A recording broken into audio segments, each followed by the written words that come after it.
alhamdulillah. It was, I remember that we prayed Fajr on the airplane. Yeah. And everyone was kind of like looking at us, and you were leading, and you like raised your voice, and everyone was kind of like, what are these people doing? Subhanallah, So, And it reminds me that, Philippines was a Muslim country. yes, it's true. And as the Prophet said, "Bada lisam al-gharib wa sayud gharib fatuba al-ghuraba." Islam started as something strange, and it will return as something strange. So give glad thanks to strangers. I felt like we were strangers, Yeah, sure. SubhanAllah. Except for those people behind us, they saw us, and I remember they were very nice. Those ladies. Yeah. No, the vibe in the Philippines, actually, I was born in a Christian country like you, but France became atheist in 2 generations. So when I went to the Philippines, I actually reconnected with the concept of worshiping God, which is lost in France, really. So all the churches, they hold hands, and I was thinking of baptize, again, Right. as a Christian, because they just really believe in it with a lot of heart and but mashallah, I think they just believe in God. It's just that's what they know, so they worship God through that. So it was quite interesting. But this type of country really needs support. Recently the brothers told me they put a billboard on EDSA, the first billboard ever with Islamic content about saying that all the prophets used to fast. And it cost a few $1,000s to put this billboard out there. But this is what it takes, brothers and sisters. If you want to reach thousands of people, millions of people, you have to support the dawah in a big way, and that's what we encourage you to do with this campaign. I think this whole idea with the billboard was there when we went there, right? It just happened, Kind of like, why don't we just do that? Because we're driving, I remember in the taxi, and it's like so many billboards, right? I think you told us it's like the capital, the billboard. It's the capital of billboards in the world. In the world, right? So mashallah, it was a great initiative, and we encourage people to think out of the box. One of my scholars used to say, by doing the same thing, we're going to get to the same result. And my brothers and sisters, think about the way we've been dealing with things, always in a reactionary way, never in a visionary way, always trying to patch the womb of big catastrophe. Well, that's the thing, we never have a flow to be on, we just kind of like something happens, then we wake up, we say, okay guys, let's do something, let's fundraise. We never have our budget to be proactive and say, we're not going to let these things happen. We're actually going to go out there. Yes, we'll travel. Yes, we're going to go visit people. Yes, we're going to go spread the message of Islam. And that's going to be like, it's not damage control. It's preemptive measures. Exactly. Right? It's not damage control. We're always on damage control. Something happens. Okay, let's do something. Whatever happens in one part of the world, Muslims want to do something. But we should be at the forefront of dawah, of social projects specifically, not only like talking, and then people will see that this is Islam, and then you won't have things happening like what happened in Christchurch, SubhanAllah, recently I was listening to a scholar, and he was saying we are becoming a religion of talkers. And even himself said, I'm one of the first, I'm just talking. And we need to be a religion of doers. People who talk a little bit less, but do. For example, some people, they will never say something, and suddenly they're going to... Recently we just had someone who gave $500 to the project, and maybe he's not talking, but he's doing. He's clicking on the button and he's supporting. So a lot of brothers are talking a lot, and especially sending us some critics and things. But we just want to ask them, guys, what are you doing on the other part of the world? How are you impacting the ummah? Because if you're not, we all have to work on it. And if you're not, we are welcoming you to join us. It's something you can take part. It's something you can take part and share your projects. We are very welcoming. We welcome every good project, like the project of Share in Romania. And we want to see results. We want to see also people who walk the talk and deliver. And Halis Media over the past 3 years, I think we delivered, actually over-delivered on our promises. Every time we say we're going to do something, by the blessing of Allah, we're able to make things happening. And this time is quite ambitious. I have to say $250,000, that's the goal. Inshallah, we get part of this funding during Ramadan, but we need to start in a strong way. We already raised $2,000 over the past few hours. And please click on the button, Launch Good, dash again. And I think we're going to show you in a couple of time how our campaign looks like, you know. And this is very important. And our producer going to work on it, and we're going to show it to you, and then you can see. So you can see on the right page, you have the campaign and how it works.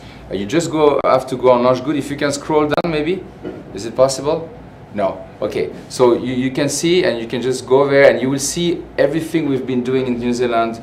All the testimonies of the non-Muslim are there. All the articles that non-Muslim newspaper did about our projects, and that was very inspiring. So please support in a big way.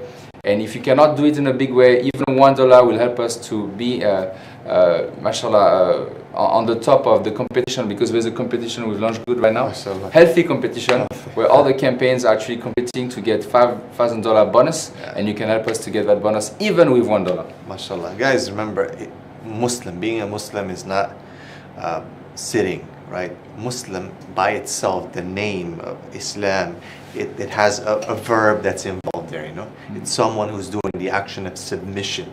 You know, the Muslim is the one who submits, is constantly doing the action of submission to Allah subhanahu wa ta'ala. Hence, the Muslim is a person who's moving and shaking, is not just sitting there and talking.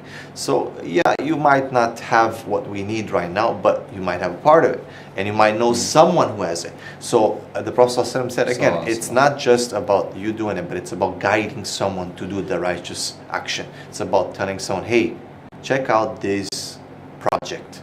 I think you could invest in this project. A lot of us know people. A lot of us have their social media, their WhatsApp groups, their Instagrams, their whatever. And all it takes, man, is a little bit of effort to say, you know what, let me share this, let me share that. And someone is sitting out there probably thinking, hey, what can I do this Ramadan to do some khair, to do some da'wah, to do some, which project should I invest in? And then this pops out and they're like, hey, why not this one? And you have the reward. And imagine the people that are going to be Muslim, the person who, even if they don't become Muslim, but they change their opinion about Islam. And they start saying that, you know what, Islam is not the way people portray in the media, right? I mean, that's a huge victory for Islam. You have to understand, just changing that narrative, just changing that understanding, just changing the opinion of the people, right? It's going to stop them from hurting us, you know, subhanAllah. And the Prophet ﷺ said that whoever saves an innocent life is as he have saved the whole humanity. You know what I mean? So you might not think it's big, but it's huge. So click. And alhamdulillah, we have some of the converts of the film Freedom who are here today in the studio. They just arrived. We have 3 sisters, 3 brothers. Brother Nui is one of the favorites, you know. Mashallah, our American brother, they are here today. So please stay tuned with us. They're going to come in the studio. They're going to share a story. They're going to share their experience with Freedom. So it's going to be in a couple of minutes. Stay with us because they are coming. And mashallah, they have all beautiful stories. But again, to come back to what you're saying, Sheikh, the importance of investing on social media projects, content. I became Muslim from in my bedroom, you know, watching online content, and I needed many different type of content. Many different type of content, you know, guided me, because some countries you just don't have access to conferences, you don't have access to scholars. Like think about, for example, a continent like South America, which is arguably the last continent where Islam is almost unknown. We're talking about 500 million people. So tell me, brothers and sisters, how can you reach out to them? We have been already translating the film in Spanish. You know, it's something we have not talked about, but we already did the 25-minute version in Spanish. So with us, you can actually share this message of Islam to 500 million Spanish speakers. That's why we are asking this amount of money, because we need to translate it now, and you know, it costs money. You know, people don't realize. On top of it, we're doing it for free. We're doing it, you know, on our weekends. We have our job on the side, like you. You know, it's not like we are living from this, you know. And it's not nothing wrong to live from the dawah. I encourage it. But in our case, you know, we are really busy with our business during the week, and we are sacrificing our time. We haven't seen our children for 10 days in New Zealand, for example.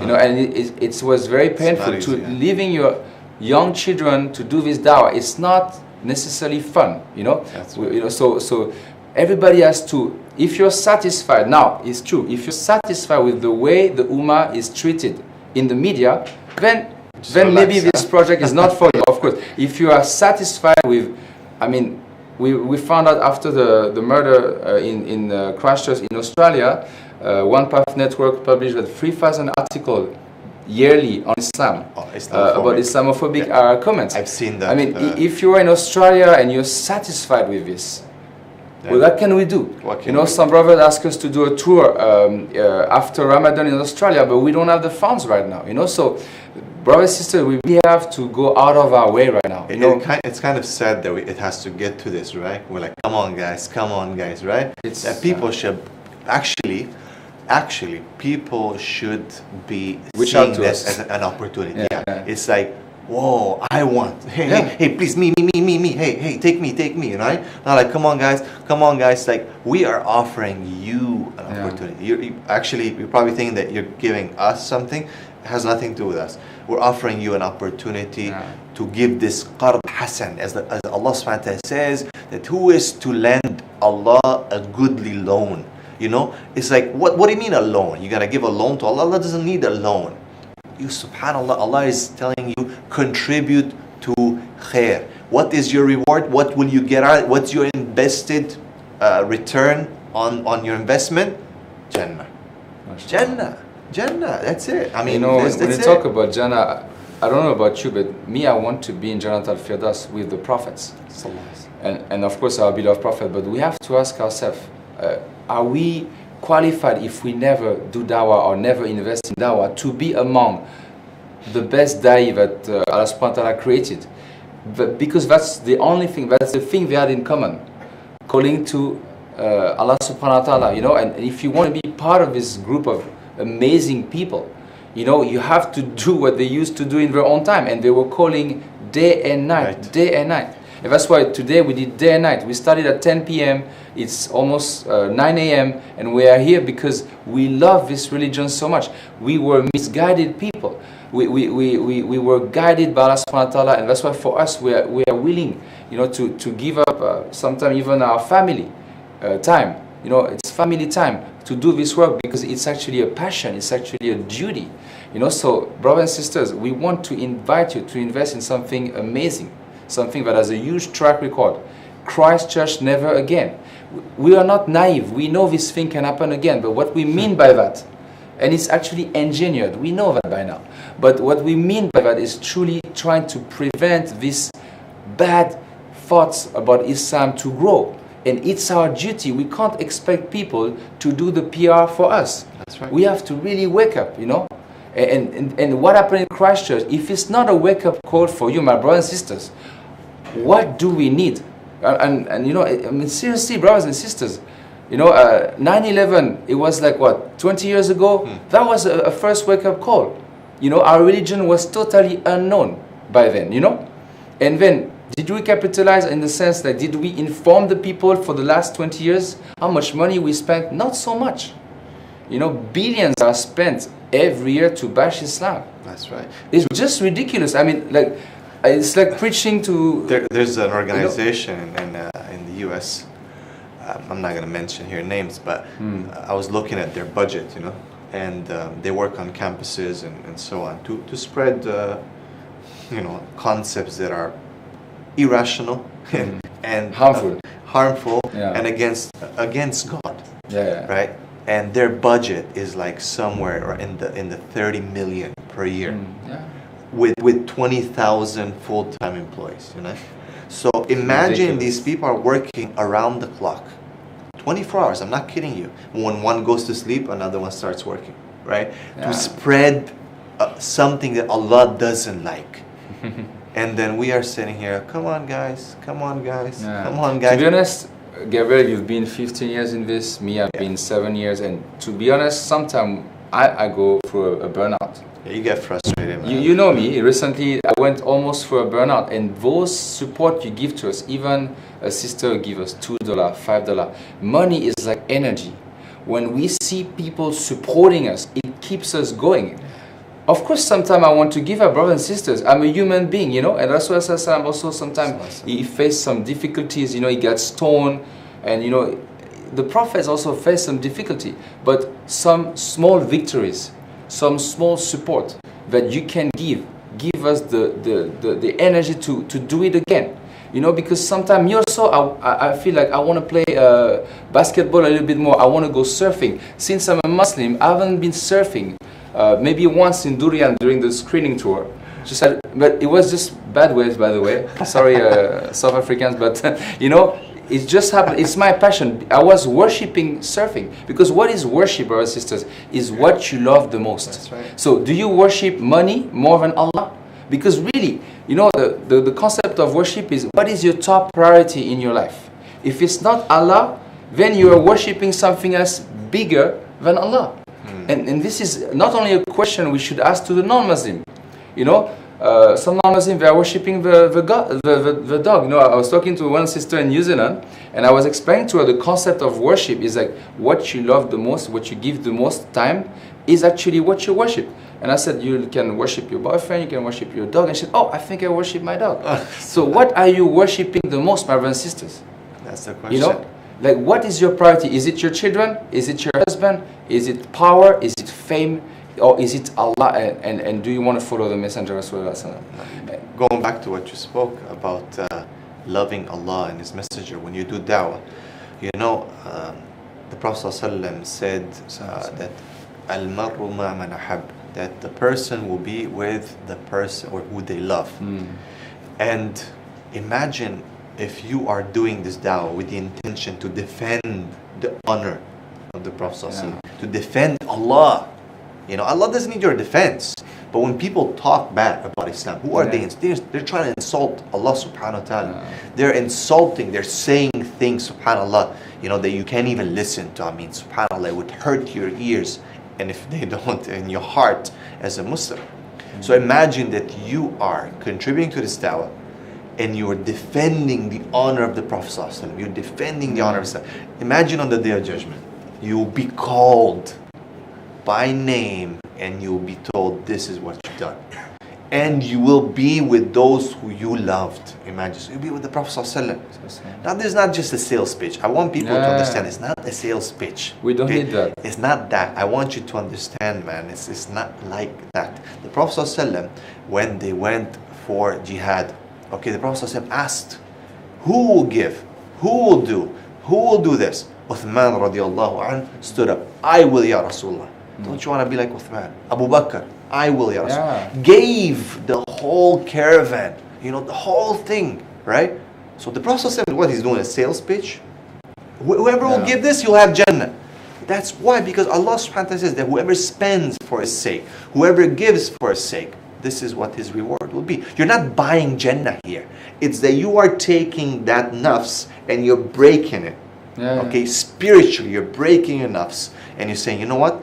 All this is not mine. I understand this is what Allah has given me, and I will spend out of it. Especially in the month of Ramadan, we haven't talked so much about it because it's a no-brainer. I think we all understand the importance of giving even more during the month of Ramadan. And how much the deeds are multiplied in Ramadan. It's just insane, you know, and really, like, just to close up on this, we are now offering the opportunity for $1,000 above to basically spend half of the money you're giving to the country you love, to the country where you're living.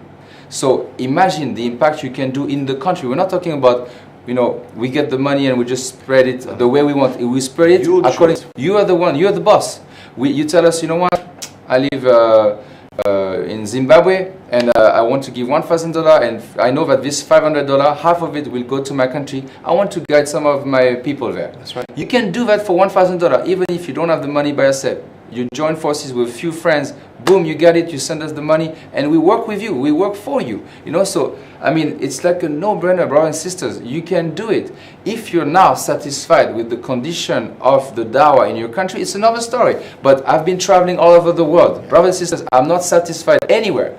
Even UK, who is, mashallah, in Europe, considered to be the most advanced country, the brothers and sisters, they have still a lot of work to do, you know. And we, mashallah, they are very inspiring people. But you know, even UK, there's so much more to do. So my brothers and sisters, you know, we want you to be successful in this life. We want you to be, and we hope also we can be part of this success and work together. And you know, I know we're talking a lot about freedom, yeah, and the documentary, and because you know the Prophet ﷺ said, when you do something, perfect it. So we have so many plans to perfect, you know, the freedom documentary. There's so many plans to enhance it, translate it in different languages and so on. But we have other plans as well. We want to do more documentaries, right? But how can we when we don't have the funding, right? So there's a lot. I know we talk about freedom. No, now much you've more heard than 3 this. years, now you heard freedom. But there's so many plans that we want to do.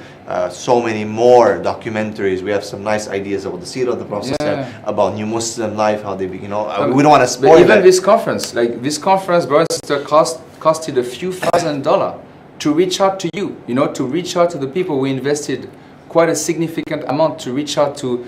We had more than 6,000 people registering in this conference, you know. So this costed money, you know. So we really hope you can understand the state of the Ummah right now and start to invest with us in projects that are groundbreaking, unique, and already with a powerful track record. Right. You know, and we really thank you for watching and share the good news that, you know, freedom, inshallah, is going to be translated in more languages with your support.